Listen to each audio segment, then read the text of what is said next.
मुजरा माझा माता जिजाऊंना घडविले त्यांनी शूर शिवबांना साक्षात होत्या त्या आई भावांनी जन्म घेतला त्यांच्या पोटी शिवबांनी.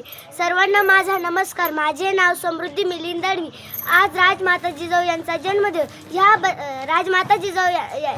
राजमाता जिजाऊ बद्दल मी दोन शब्द सांगणार आहे. हिंदवी स्वराज्याचे संस्थापक छत्रपती शिवाजी राजे व आणि प्रतापवीर संभाजी महाराज या दोन छत्रपती घडवणाऱ्या आदर्श राजमाता जिजाऊ होत्या. राजमाता जिजाऊ यांचा जन्म 12 जानेवारी 1598 रोजी बुलढाणा जिल्ह्यातील सिंदखेड राजा या गावी झाला. त्यांच्या वडिलांचे नाव लघुजीराव जाधव व आईचे नाव म्हाळसाबाई उर्फ गिरिजाबाई हे होते. त्यांचा विवाह 1605 मध्ये वेरुळीचे शहाजी राजे भोसले यांच्याशी झाला. जिजाऊंनी शिवबांवर लहानपणापासून उत्तम संस्कार केले आणि वैयक्तिक आदर्श घडविले. धन्यवाद.